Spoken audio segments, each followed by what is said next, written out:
Papalabasin ng administrasyon na ako ay isang terorista sa loob at labas ng Pilipinas. Para mailibing ako kasama ang katotohanan kahit saan man ako pumunta. Sinabi na agad sa akin ni Speaker Romualdez na kailangan ko makapag-deliver ng 2 billion pesos kada buwan para sa pagdi-deliver ng mali-maletang pera patungo sa bahay ni Speaker. Ang sinabi mismo ni Speaker Martin sa akin na hati sila ni Pangulong Marcos sa perang yon para gamitin bilang bagsakan at imbakan ng pera mula sa mga SOP, collection at deliveries na para sa Pangulo. Huwag mo akong pigilan sa mga insertions ko. Huwag ka nang makialam sa budget. Ang gusto niya ng 50 billion pesos na insertion. Ngunit ang sagot ng Pangulo, humingi ka ng bago or dagdag na insertions.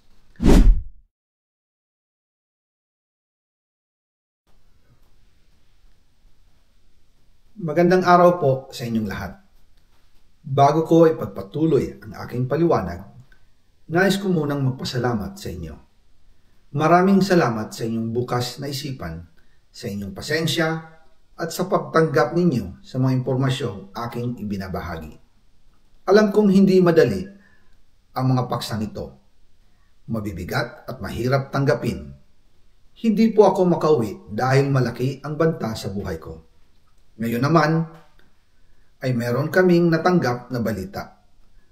Papalabasin ng administrasyon na ako ay isang terorista sa loob at labas ng Pilipinas.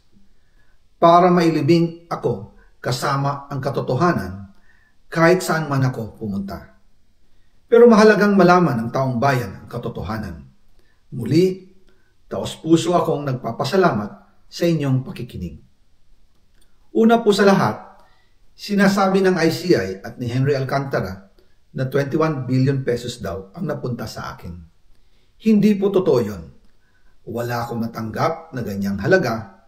Ang totoo, mula 2022 hanggang 2025, ang kabuuang pera na dumaan sa akin para ibigay kay Pangulong Bongbong Marcos at kay dating Speaker Martin Romualdez ay umabot sa 56 billion pesos at hiwalay pa dyan ang 100 billion pesos insertion ng Pangulo sa 2025 budget. Pati na rin ang 97 billion pesos flood control insertion na inilagay sa NEP ng 2026 national budget. Balikan natin kung paano ito nagsimula. Noong 2022, kakaupo ko pa lang bilang chairman ng House Committee on Appropriations, sinabi na agad sa akin ni Speaker Romualdez na kailangan ko makapag-deliver ng 2 billion pesos kada buwan. Makalipas ang ilang araw, tumawag sa akin si Yusek Bernardo. Sabi niya, kailangan ng tulong ng Bulacan sa problema nila sa baha. Pinapunta niya sa opisina ko sa Kongreso si DPWH District Engineer Henry Alcantara. Sa naging meeting namin ni Alcantara, siya mismo ang nag-offer kung paano ang hatian sa mga proyekto ng DPWH. 22% para kay Speaker Romualdez, 2% para kay Yusek Bernardo, at 1% para sa kanya. Doon po nagsimula ang tinatawag nilang deliveries. Ang sistema po ay ganito. Ang mga tao ni Henry Alcantara ay nakikipag-ugnayan sa mga tao ko na sina Paul Estrada at Mark Ticsay. Sila ang tumatanggap na pera mula sa mga tao ni Alcantara. Minsan sa bahay ko sa Valle Verde, minsan naman sa BGC parking.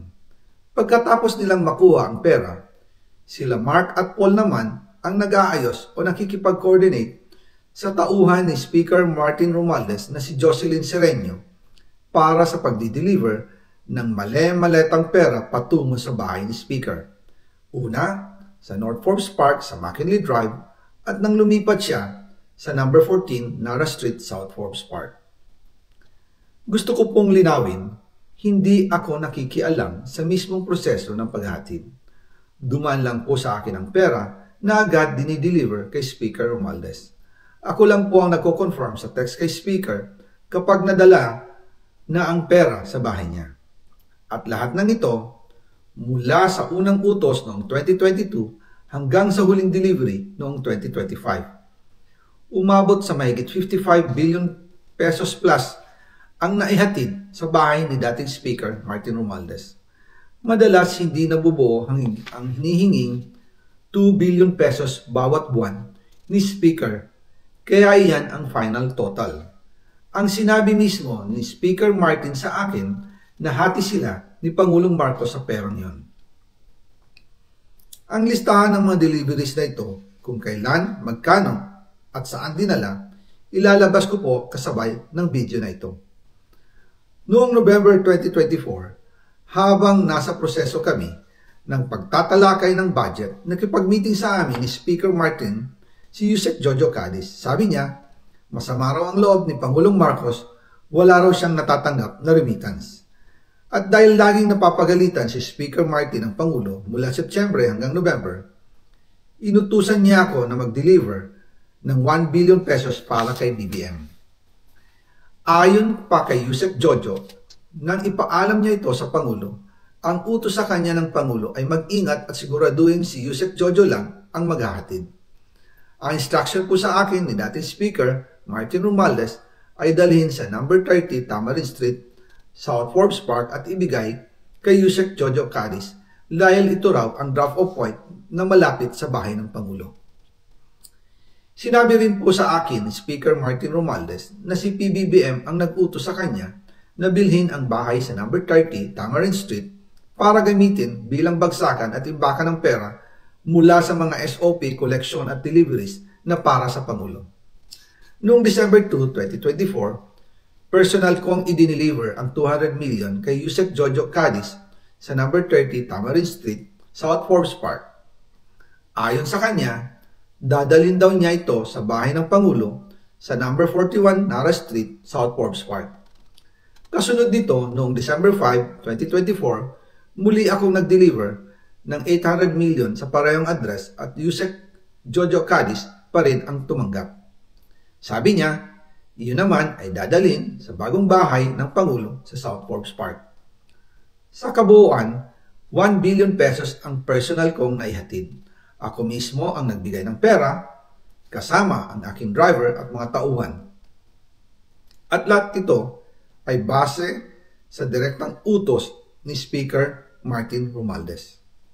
At dyan po nabuo ang kabuuang halagang 56 billion na ipinadala mula 2022 hanggang 2025. Pero kahit na na-deliver na ang 1 billion pesos para kay Pangulong Marcos at kahit na naisama na rin sa 2025 budget ang 100 billion pesos insertion sa pamamagitan ng BICAM Committee, ayon mismo sa utos ng Pangulo, nagagalit pa rin daw si BBM.